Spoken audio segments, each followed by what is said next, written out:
You are listening to the Postcast, presented by the Locked On Senators podcast and the Glebe Central Pub. The Glebe Central Pub is your neighborhood pub in the heart of the Glebe. Visit them for a great atmosphere, tasty drinks, and amazing food. Get the club for Pilsy's sake. Oh my goodness, get the heart rate monitors out for our sake. The Ottawa Senators basically played 5 games in one, and they come out victorious. 5-4 the final score. Sens get the win in regulation over the Seattle Kraken. I'm Ross Levitan alongside Brandon Pillar as always, and we've got at Laleem's Martian joining in just a moment. But Pilsy, how do you describe that roller coaster we just watched? I mean, what a relief they got this one done, Ross. I was so ecstatic that they were able to finish this in regulation because that was getting stressful right at the end. Because, sure, maybe it goes to overtime and you're looking at it, well, at least you get 1 point. 1 point ain't good enough. This team needs 2 points right now, and we'll take a look at the standings later, but they are in a nice spot in the standings now. So getting a 5-4 win over the Seattle Kraken when you had a 3-0 lead was crucial, because if they would have let this one slip away, oh boy. It would have been tough. And it almost was. They went down 4-3 in the third period, but who else? The leader of this squad. I know, Brady wears the C, but who does he look up to? The guy who's worn the C for over a decade in Philly. Claude Giroux gets a goal and then an all-time hustle play to create the DeBrincat game-winning goal with under 2 minutes left. We'll get into the scoring summary, but you know it, Locked On Senators. It's all vibes, and who better to bring on than the Martian himself? You can follow him on Twitter at Laleem's Martian. We're just talking about the roller coaster of emotions throughout this game, going 3-0, and then being tied 3-3 after the second period, and then going down, tied, up, all in the matter of the third. How would you put that one into words? Well, you already just did it right there, Ross. It was a roller coaster of emotions. They had that 3-0 lead on lock, and you're looking at this game, and you're like, oh, they're going to dominate. They're coming out flying. I didn't think for a second Seattle was going to be able to come back. And then what do you know? The old skeleton comes out of the closet for the Sens, and they take the foot off the gas a little bit, and they completely blow a 3-0 lead there, fellas. That is tough to watch, especially when you know you're staying up late for a game, and you just hate to see that. But at the end of the day, overall vibes, they're very good. Anytime you have a nice win like that, you got to be happy. You can't complain with 2 points, fellas. How you doing, man? I'm good. I had a little internet trouble there. Sorry I'm late, but thanks for letting me jump on in the midstream here.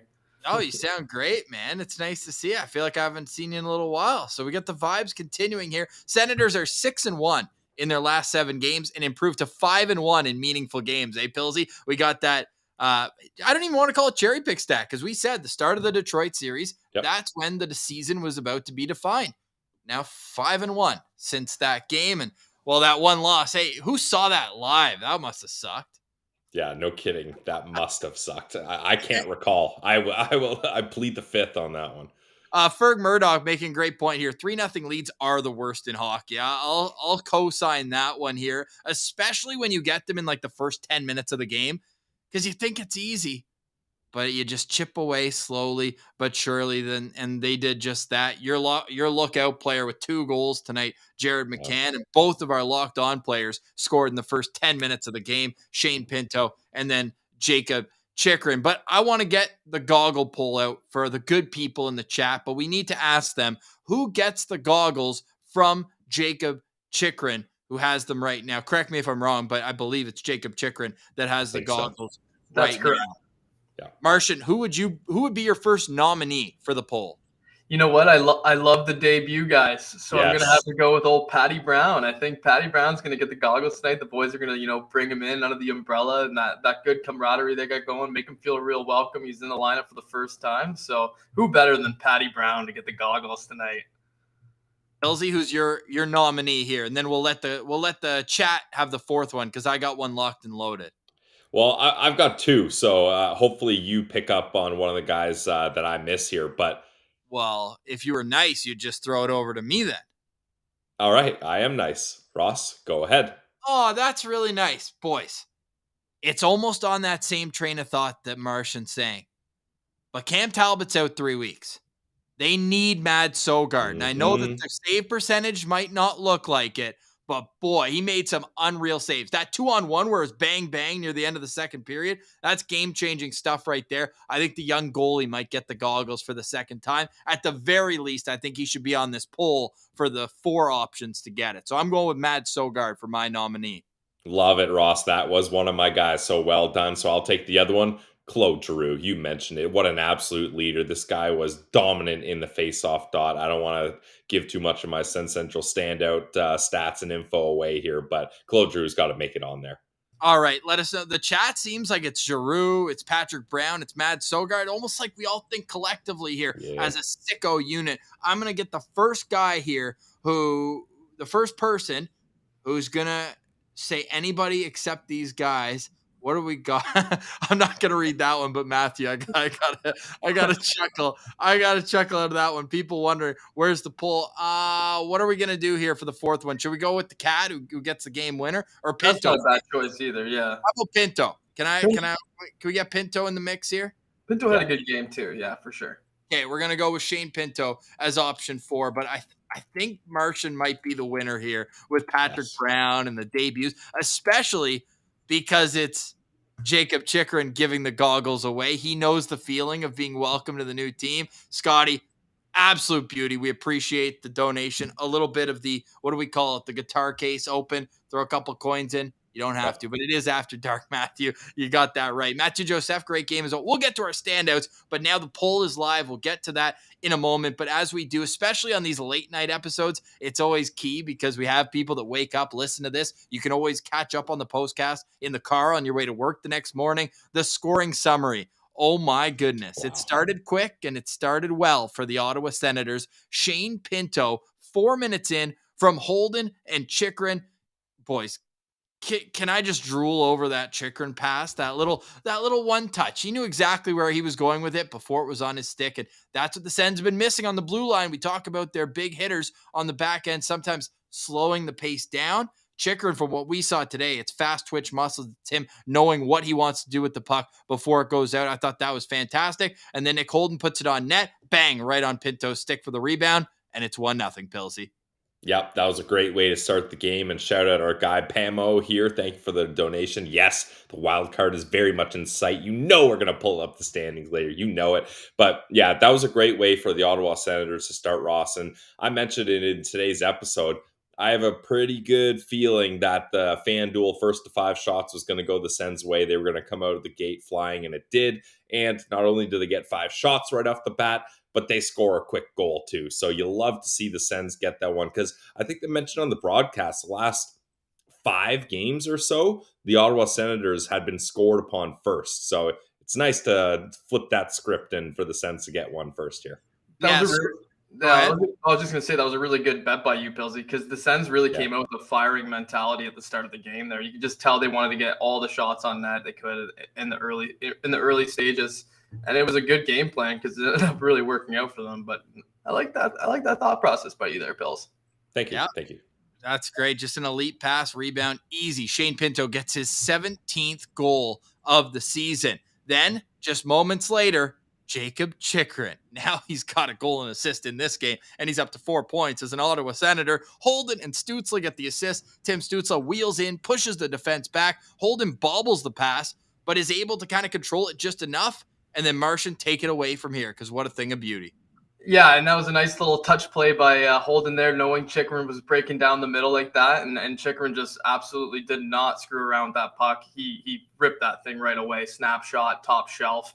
Thank you very much. And he's already got 2 goals here in 4 games, boys. A point per game in the 4 games he's got going here. So love to see that from Jacob Chychrun. He's contributing immediately, and that's exactly what we need from a guy who's, he's built for it, boys. This is what he came here for, and we'd love to see him immediately fitting in and doing these things. So yeah, we'll get to our standouts later. I don't want to go too deep into Jacob Chychrun's game, but wholly impressive to say the least, because we heard his shot was one of his weapons. Hell, this guy scored 18 goals a few years ago, and what does he do? These aren't just big clappers. Like these are wristers with a ton of power on them. Both his goals with the Sens, roof jobs, wristers from the side angle. And wow, what a play from him there to make it 2-0. And then Martian, I'll let you take it away on your boy here. How'd you see Patrick Brown score his first goal on his 3rd shift? Yeah, it was like 17 seconds into his Sens career or something like that. He wasn't on the ice very long for his first 2 shifts, so whatever. But gotta love to see that for another guy who just did not mess around with the puck. He had it on his stick for maybe 0.2 seconds, Pills, and he just let that thing go. And you put pucks on net, and good things happen. And that's basically what happened for him there. He just, I don't even think he looked at where he was shooting. He's just like, I'm just going to put this on net and see what works out. And sure enough, it went in for him. The hockey gods were smiling down on our new ginger son. Hey, we need to give Matthew Joseph some stick taps on there, sealing the wall, being able to knock it down and make that play. Love that from him in a role where we were kind of laughing, like, are the Sens rolling out 2 fourth lines again? Well, man, Washington State native Dylan Gambrell, a little homecoming action for him. One of the only Washington State born players in the NHL right now. And that line I thought was just fine tonight. And Patrick Brown plays 10 minutes, 67%, which I would imagine means he went 2 for 3 in the dot. Not a math guy. But yeah, great play there. And it's 3-0 Ottawa. Pilsy, shorthanded goals, man. They've let up 2 in the last number of games here. What'd you see on your boy Jared McCann's 32nd goal of the year unassisted? Well, just a quick update, Ross. You know, I'm the face-off guy in the postcast. Patrick Brown actually went 6 for 9. So that's a nice little night for him. That's also 67%. Yes, it is. 2 out of 53. But yeah, on that first goal by the Seattle Kraken, I mean, man, I was nervous for Sogard here because it's one of those games where he's thinking, I played pretty good, and then he makes an insane save here. Shabbat is the only man back on the 2-on-1. McCann, he's a shooter. I mentioned it in today's episode, shooting at a 22% clip right now, so he's going to take that shot. You know it. Sogard gets the blocker save, but it hits off Shabbat's leg and goes in, unfortunately. So I was nervous that Sogard might have went off the rails a bit there, being like, I make the save and it still goes in. And then as a young goalie, it's kind of hard to keep it all together. And unfortunately, the puck luck didn't get any better for him. But as we mentioned with the goggle poll here, Sogard did a great job of keeping this team in the game here. And not many goals there were his fault. So great game by the young goaltender.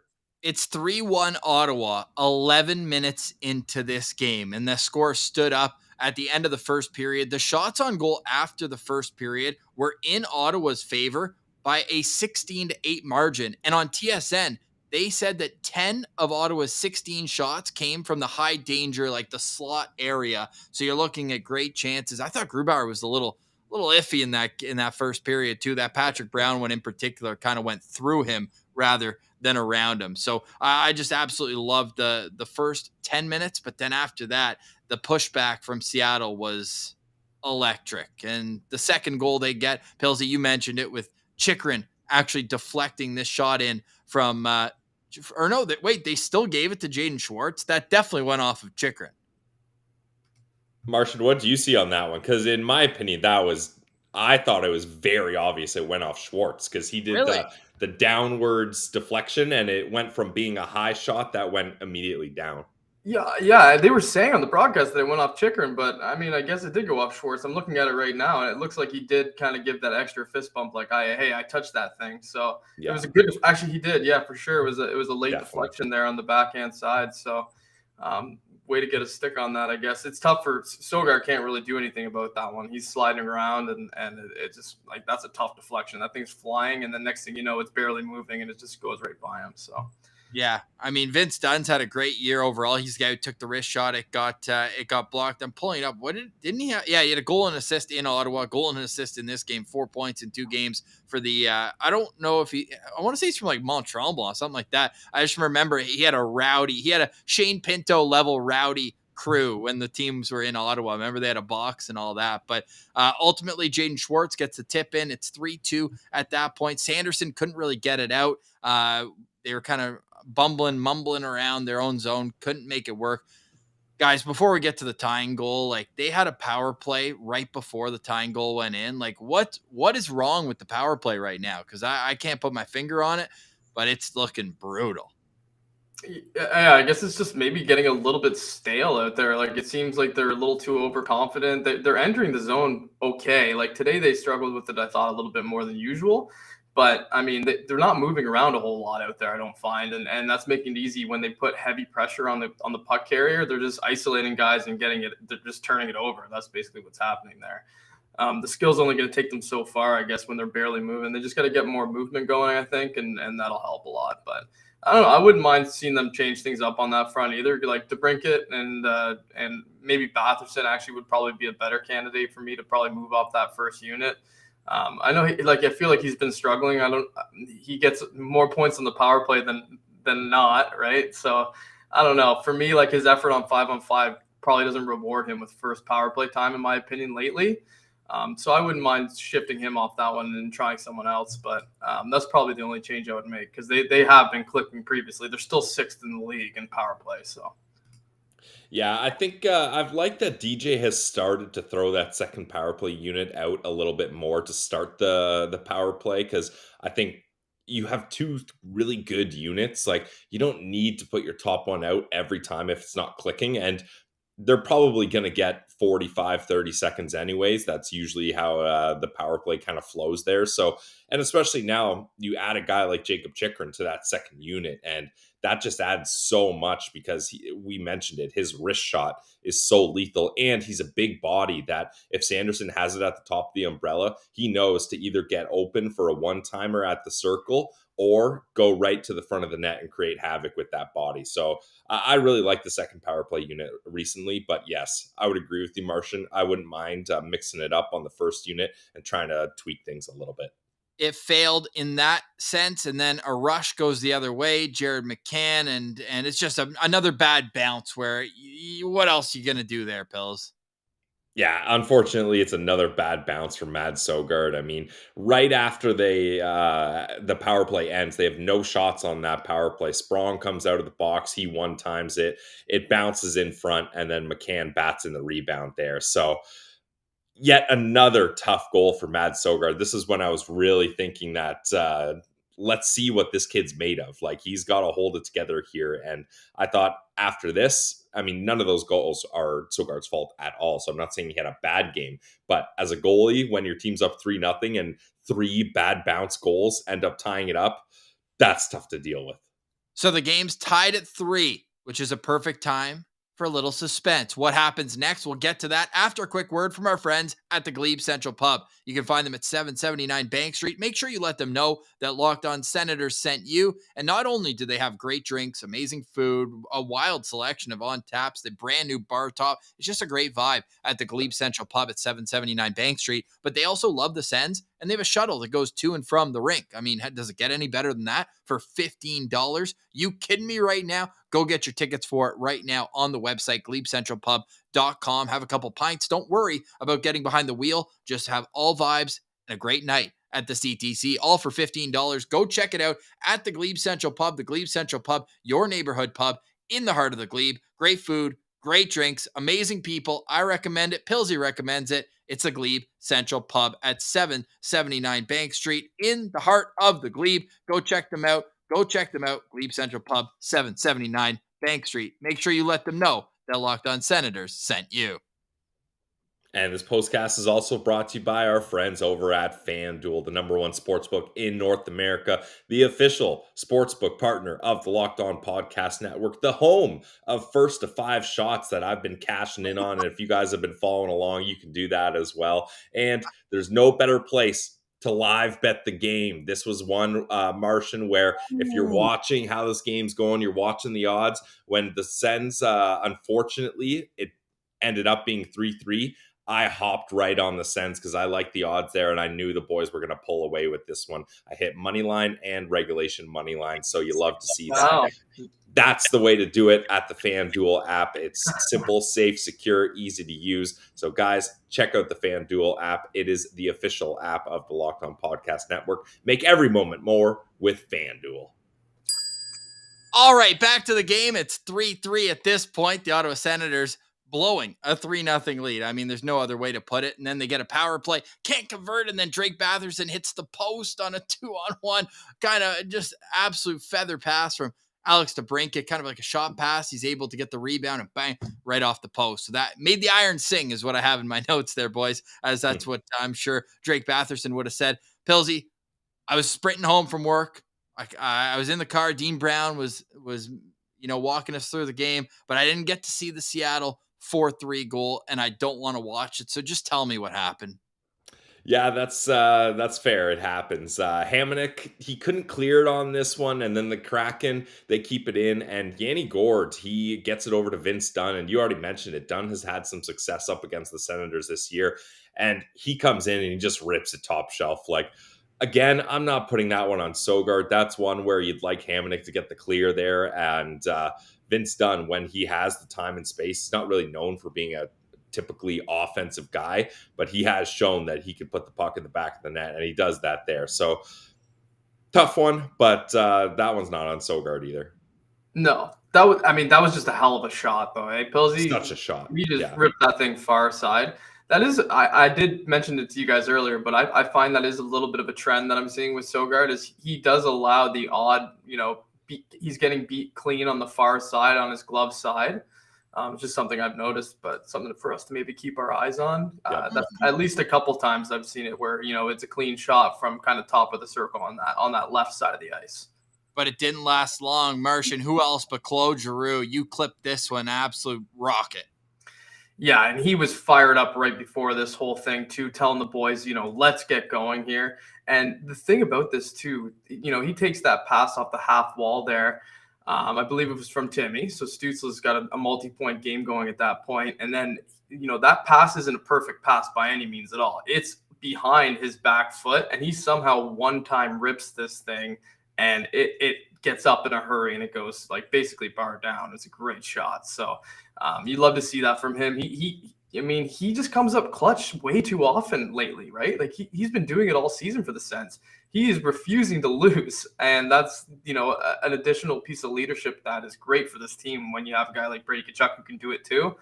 It's just a matter of which one of those guys is going to step up, and I think they're doing it in front of all these other guys, and they're going to start doing it too. It's contagious, being a hero. Yeah, and the key to that is that happens 38 seconds after Seattle takes their first lead of the game. So that's one of those momentum goals, Ross, that we're always talking about that can be so huge in keeping the ice not tilted too far. Like that Seattle crowd was bumping. They're like, we were down 3-0. Now we're up 4-3. We've got this. Nope. The Ottawa Senators tie it right after that to kind of take any of that air out of that momentum balloon for the Kraken.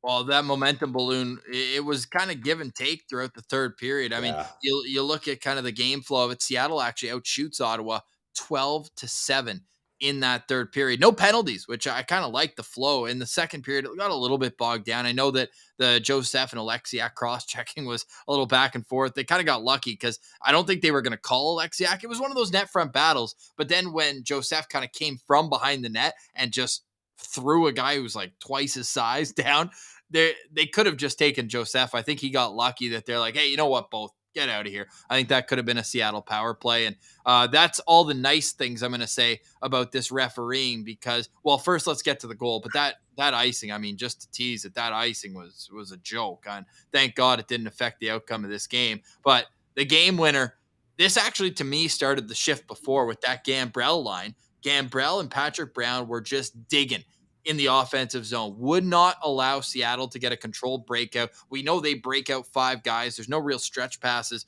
for Seattle, and they just weren't able to get any control of the puck. Patrick Brown, I thought this was probably his best shift of the game, goal included. Like, I just love the hard-nosed work that he put in there in just willing this one to victory. And then Giroux goes, hey, you want to do that? I'll do it one better. He goes in and just separates player from puck. On the broadcast, they kept just saying, oh, great bounce. No, you made your own luck there. If you're Claude Giroux, he gets it to Jake Sanderson back down. And Pilsy, did you know right away that was DeBrincat's goal? Because I think even the cat was trying to go over to Shane Pinto. I thought Pinto had it, but when they showed the replay, you could see that it went off the Seattle defender there. But the real praise here has to go to Giroux. Like, he wins the battle, and I'm pretty sure it's a line change for the Sens because it's 1-on-4. There's 4 Seattle players kind of forcing him into the corner, but he's just such a veteran player. He knows if I can hold them off, if I can weigh it up, I'm going to get full reinforcements here. And then he does a great job of getting it over to DeBrincat, and then DeBrincat doesn't waste too much time, and he sends it out front, hoping that Pinto can get a stick on it. But hey, doesn't matter how it goes in, and that gives the Sens the lead here. A crucial goal that Martian, I don't know about you, but I had a big sigh of relief that this was probably going to help this team avoid overtime. Yeah, I thought for sure we were going to end up staying up the extra time here in this one and have to go to overtime and see what happens there. But God, I'd love to see the boys getting it done, with a couple minutes left in the game and not taking the foot off the pedal like that. That's nice. And, we're going to talk about it again. DeBrincat, when he scores, boys, what's the record? I think he's true. Yeah. It's like 15-0-1 or something when DeBrincat scores. So get this guy going every night, and you never know what's going to happen because they don't like to lose when he scores. I've said it before, if he's scoring goals, it's going to be the difference in the game. So that's breaking the game open, Alex DeBrincat style. Oh, you absolutely love it. DeBrincat's 21st goal of the season. This guy could have 30 by now, but hey, we'll take 21 at this point. And guess what? The Sens are now 16-1-1 when Alex DeBrincat scores a goal. Just absolutely. Let's get some meows in the chat here for a game winner for Alex DeBrincat. How many game winners does DeBrincat have this year? Because that's big time money goal there. Oh, let's do the little trivia with Pilsy here. Let's I got the answer already. Let's get a couple guesses going. Okay, I'm going to say 4. You're right. Sick game. I was going to go with 6. So, okay, well, here, let's go a step further. Name the games that he has the game winners in. Oh, no, I don't have a chance. That's so much harder. I was probably at a couple of them too, which is funny. At the most you could be at was 1 because the other 3 are all on the road.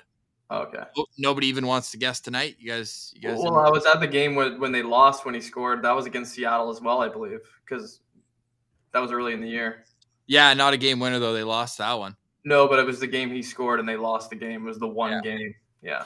One of them I remember. It was when I was in North Dakota watching not Tyler Clevin play because he was injured the night before. But that 2-goal game he had in Philly, that afternoon game, he had the game winner there. And the other one was around Christmas. Remember that Washington game where he tied it and then he won it? That was a big game as well. And then one of the 4 victories they got over Montreal, the 5-0 win, he had the first goal. So not quite the emotional game winner that you have here tonight. But great for the Cat, 16-1-1. I know Jack Richardson was in the chat. I know he'll love that stat. He was the one that brought that to my attention a few games ago. I think it was 13-1-1 at that point. So now 16-1-1 when Alex DeBrincat scores a goal for your Ottawa Senators. A 2-point night for Claude Giroux as well.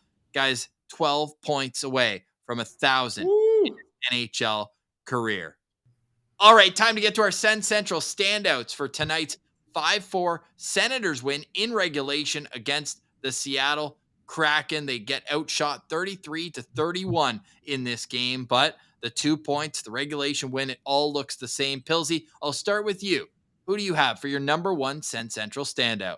All right, well, I'm going with my guy, Claude Giroux here. Like, not only does he score the goal that ties it 38 seconds after the Kraken get the lead, but he's the main reason they're able to get the game-winning goal. And not only that, but Ross, you mentioned it on Twitter at Sens Central. My key to victory here was win the face-off battle. Well, Claude Giroux heard that message loud and clear as he won 15 out of 20. Good for 75%, including 5 for 5 in the neutral zone. And Ross, he just took absolute advantage over going up against Alex Wennberg in the dot as he beat him 10 out of 12 times, good for 83%.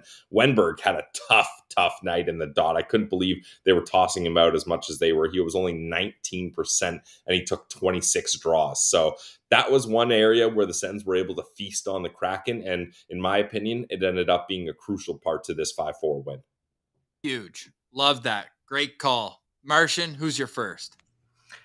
I'm going to go a little bit off the board here, fellas, but this guy did score a goal, and I wanted to give him a little shine because it's our first chance to do so, and that's our guy, Patrick Brown, and I'm going to call him, he's Patty Brown to me. This is Patty Brown, boys, and, he got off to a nice start in his Sens career with that goal, and then also was 6 for 9 in the dot, like we mentioned earlier, so that's a great face-off stat for Patrick Brown.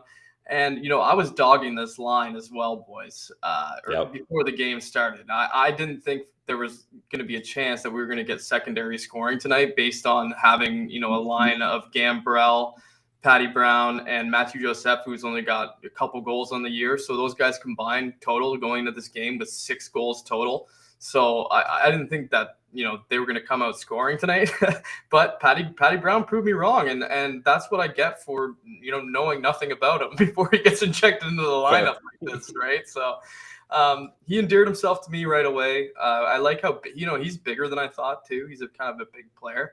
And he was as advertised. He wasn't, a billboard like some of the big acquisitions we saw. But he was like a nice little poster, and exactly as it said on the poster on the the street post was, I'm going to go north-south and play a heavy game, and that's exactly what he did there. So I loved your tweet saying, "I'm not supposed to like you." Yeah, I'm. You don't think you're gonna like him, and then he wins you over. Damn, Patty Brown. A big Patty Brown guy there. One hit, one shot on goal. As Pilsy said, 6 for 9 in the face-off dot for old Patty Brown, that third line. And I was going to try to figure out a creative way to say it. I couldn't figure it out, but I was going to put in like a Google search, how to change a 2 to a 3 for anyone who has the Connor Brown jerseys with the 28 on the back. Just get that in there and you're all set. Away you go. He actually, speaking of Connor Brown, the Sens Communications tweet out stats during the game. Sometimes they're hilarious, but I like this one here. With goals 17 seconds apart from Jacob Chychrun and Patrick Brown in the first period, the duo has provided the fastest 2 goals in a road game for the Sens since Artem Anisimov and, you guessed it, Connor Brown scored 12 seconds apart in 2019 at Edmonton.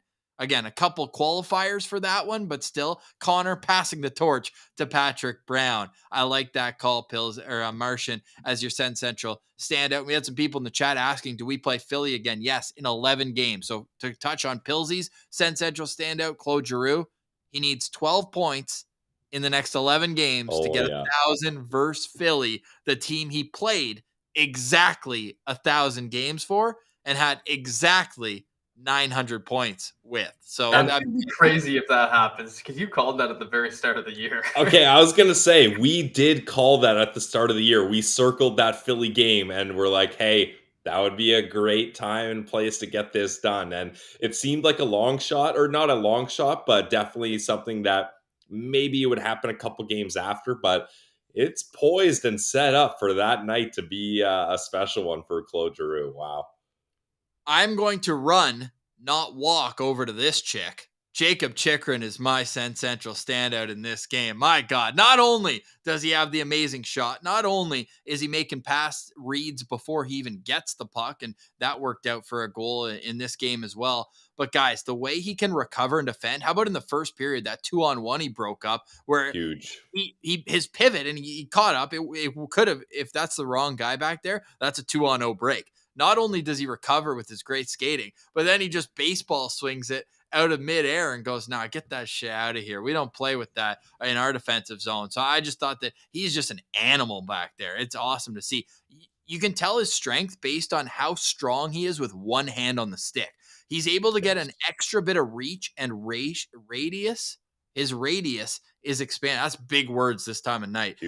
His radius gets extended with one arm on the stick. This guy's just a treat to watch. And you look at him still paired on the third pair on paper, but he finishes the night with 21:45 games played, or minutes played rather.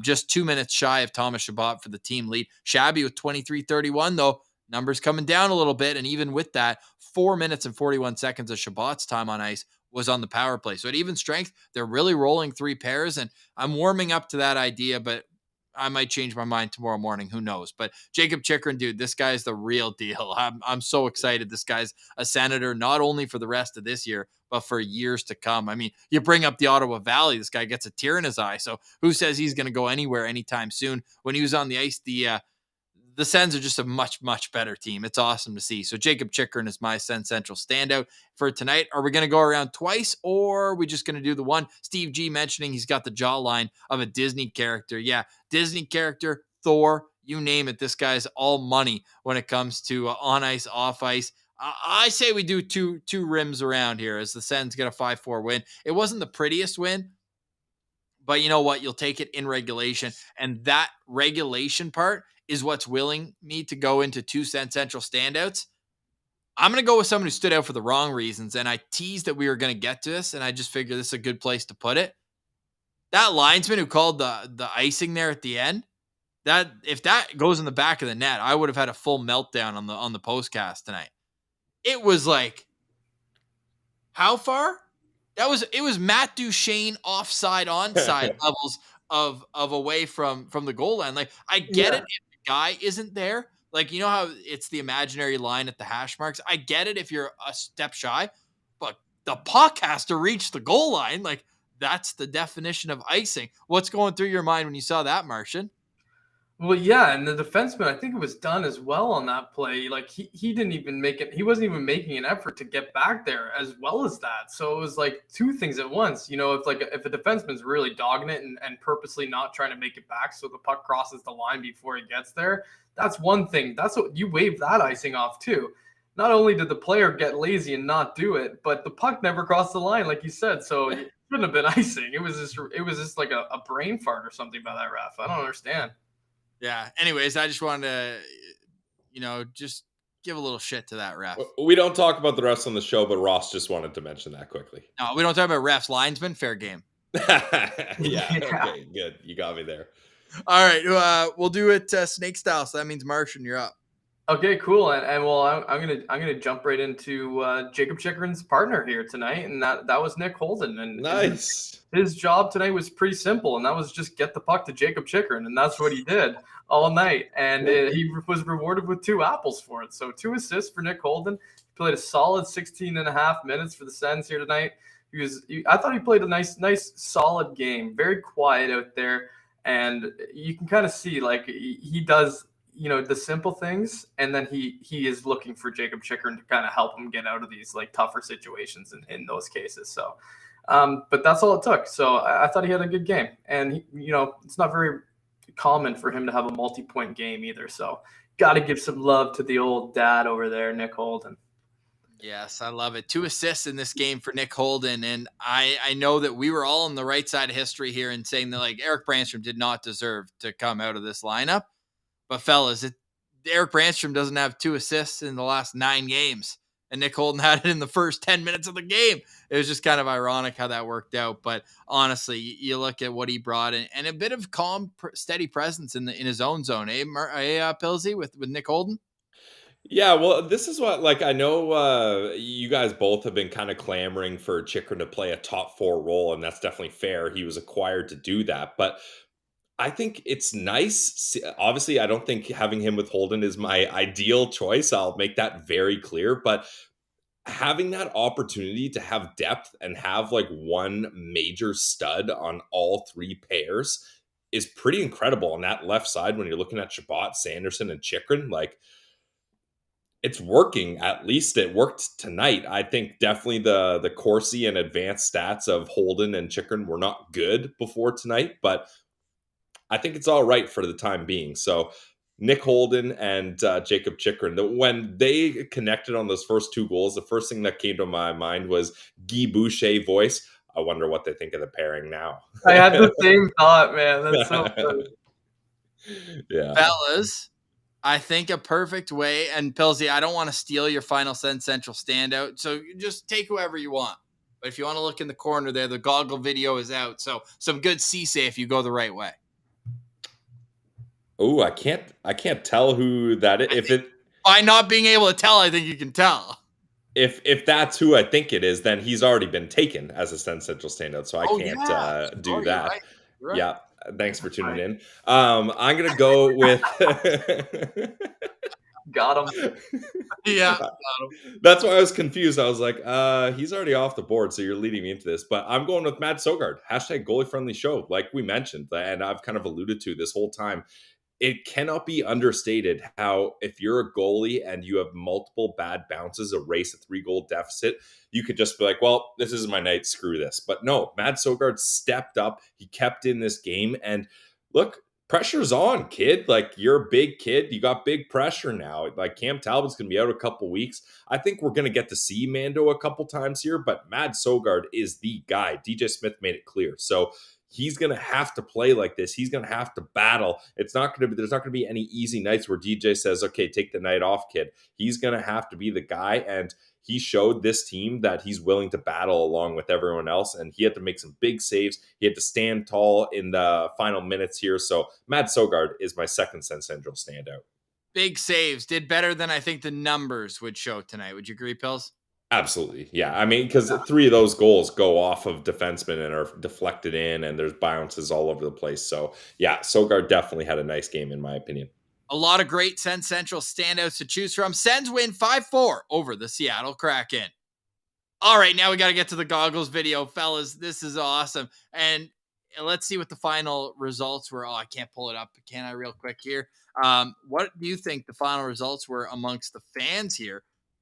I've got it. I've got it here, Ross. It was 45% Patrick Brown. And what were the other numbers? And the next closest was Claude Giroux with 29%. And then we had Sogard with 16% and Pinto with 10%.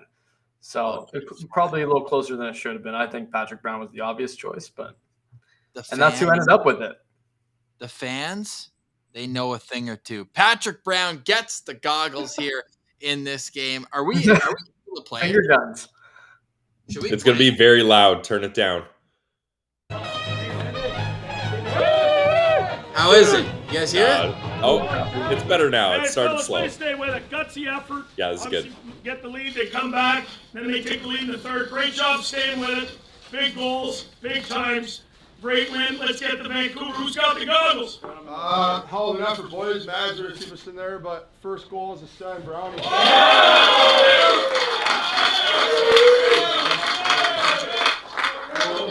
Kind of looks at the camera and like, what do I do with these things? All right, boys. Let's stay hot. Keep this push going. Yes. Guys, there's two things. There's two things I want. There's two things I want to bring up here that were absolutely elite about that video. One, how about Jacob Chikrin being like, "Hey, his first goal is a Sen, like he's been here for 10 years." Yeah. Yeah. Oh, yeah, that was his first goal as a Sen. And yeah, everyone in the chat is completely on the same page. He's jacked. He literally looks like Thor. It's wild. Yeah, I'm a Patty Brown guy. Like, this kid's an absolute beauty. you and Martian are gonna have to. We're Patty Brown guys, dude. We're Patty Brown guys, Martian. That doesn't surprise me. I feel like we usually have the same love for depth players going on here. What that is? It's a problem that we have. It's like no, it's not a problem. It's a beautiful thing. Love guys who are not loved by others. It's like they're like the misfits. Oh, speaking of which, Travis Hamonic, how about those game-saving blocks at the end? I mean, he wasn't very good otherwise. Yeah, I was not a fan of Hamonic's game. Oh, me neither. Oh, by the way, and people in the chat are mentioning it. Remember you had that Tyler Mott bet? What was it, 30 points this year, and you were going to get his jersey? And he was on pace to do it in like the first month. I think it was 36 points, but it's something like that. I would have to pull it up. If Patrick Brown gets 10 points in the final 18 games, do you get his jersey? I mean, probably. Yeah, why not? Like this, I love this kid too because 38 is such a tough number too, Pills. No, that's not to dox myself, but that's my home address here, number 38. And I was a Rudolph Balcers guy, number 38 as well. So 38, that's right in my wheelhouse actually. So I don't mind that. But what I love about Patty Brown is he's a depth player brought in at the deadline. So all the reporters, like, no one knows about him. Everyone's just being honest. And they're like, what do you provide to this team? What are you going to bring? And he's just like, no attempts at trying to say I'm a goal scorer. I'm going to score goals. I'm going to set guys up. No, he's just like, north-south game, I'm going to play physical, real simple. North-south game, real simple. Simple, simple, simple. So, hey, you got to know your role, and he ends up with a beauty goal here, and I've liked what I've seen from him. He's a guy that can come in, and he took a lot of those draws on that third line. The only time I think Gambrell came in is when he got kicked out of the draw. So, Patty Brown, my guy, I'm Tyler Mott has moved on, so I'm moving on to Patty Brown. And whatever game the Sens have that's closest to St. Patrick's Day, you are betting on Patrick Brown to score that game. I can tell you, there's two, Martian, because my 17th? birthday is on St. Patrick's Day. Yeah. They're playing the Avalanche at home on the 16th and the Leafs at home on the 18th. And your favorite player, Patrick Brown, is going to score on one of those nights. Patty on St. Patty's. Let's go. Yeah. And look at, like, he's kind of like, look, you know, he's got that Irish look to him. That's for sure. He really does. He really does. I love it, man. What a night for Patty Brown. What a night for your Ottawa Senators. Guys, we promised the people in the chat we have to get to the standings because they look prettier than they ever have. And I know it wasn't ideal that the Islanders and Penguins went to overtime. I know it wasn't ideal. But Buffalo got curb stomped 10-4. I think it's Buffalo's first 10-4 loss since Ottawa beat them 10-4 in 2006 in the game where Ottawa had 10 goals and only 3 goal scorers. I don't know who remembers that one, but I'm pretty sure Alfie had 4 goals, Heatley had 4 goals, and Havlat had 2 in that game. Absolute sicko behavior in that one. But the Dallas Stars put an absolute clamp down on them. So now we can zoom this right in. Actually, I'll leave it out just so that we can let it breathe to Buffalo a little bit here as we'll pull up the standings in the Eastern Conference wildcard race. Like, this is the highest the Ottawa Senators have been in the standings. Also, I say I'll bring it up to Buffalo, and then my name covers it. Suck it, Sabres. But the Ottawa Senators 4 points out of a playoff spot with they've got games in hand on the team that's 6 points up on them, but super impressive all in all here, where the Senators have put themselves with 6 wins in their last 7 games. Sniffing around. Martian, how we feeling? We tapping that belief sign still? What's going on? I mean, if I was tapping it before, I'm sure as hell tapping it now, Pilsy. I mean, they're right in the mix here. I'd say they're more than sniffing around. Like, they're the next team up. They're the next team, based on this, right? I know it's extremely close, and there's some ties in there, and just the points percentage thing. But I mean, they're one spot out of a wild card spot here, boys. This is pretty cool. And of course, the out of town scoreboard goes, pretty tough with that Islanders Penguins game. Like, all we needed was that thing to die in regulation, and the Penguins tie it late the way they do, and they've been doing that a little bit. I mean, the last couple of games they've been, coming from behind and tying it up and dragging things into overtime. So. That was tough to see a 3-point game, but you can only control the ones that you're playing in. So I think as a Sens fan and as Sens as players, that's all they're going to need to focus on. And it'll all come out in the wash, boys. And Steve King mentions no games left for Ottawa against the Islanders, although they got 2 out of 3 wins. So they did their job head-to-head against the Islanders, and both those wins coming since the calendar turned to 2023. 1 game left against the Penguins. Remember they had that back-to-back where Ottawa got 1 point out of 4? That was tough. Or sorry, was it 3 out of 4 or 2? Because they got the win. Remember Brady scored. They had the 5 even strength goals. Did they lose the other one? When you talk about here? Sorry, I lost the schedule here. They played Pittsburgh back to back. Remember, it was Joseph was healthy scratched at home in what would have been that, and then they went to Pittsburgh. I think they lost one of them. Yeah, here, the I'll OT. find it. Yeah. So they won 5-4 in OT and then lost 4-1 right after. Right. So they gave Pittsburgh 3 out of 4 points. That's what I meant to say there. They did earn 2 of their own in that one. But yeah, that's unfortunate now looking back. But you know what? They do have 1 game left against the Florida Panthers as well. So that's going to be an interesting game with the Kachucks going absolutely bananas, I bet you, in that one. But man, that just looks good. I could honestly just sit here and stare at this for the rest of the show.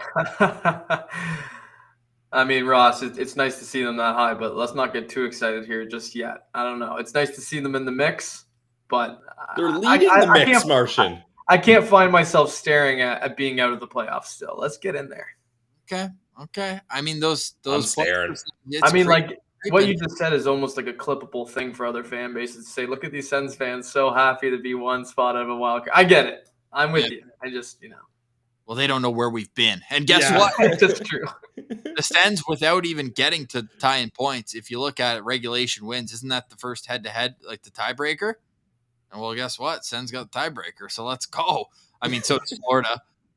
But I mean, long way to go. I'm getting ahead of myself, but there's 18 games left in the Ottawa Senators season, and they're closer than they have been in like November in the last 5 years. They've been further out and never even had a sniff. So this is super exciting here. The vibes at a playoff game, Jack, would be unmatched. I've already planted the seed with my fiance that like, hey, I might have to get to Ottawa again.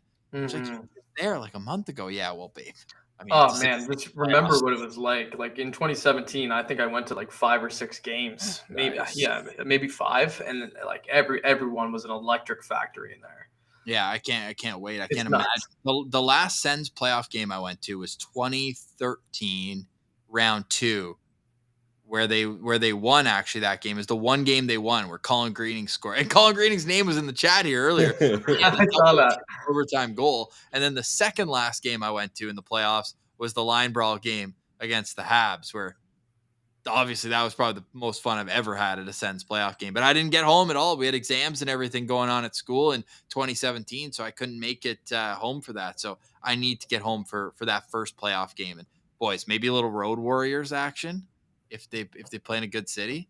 I'd be down to go to Boston. Boston is a great city. It'd be a That could be fun.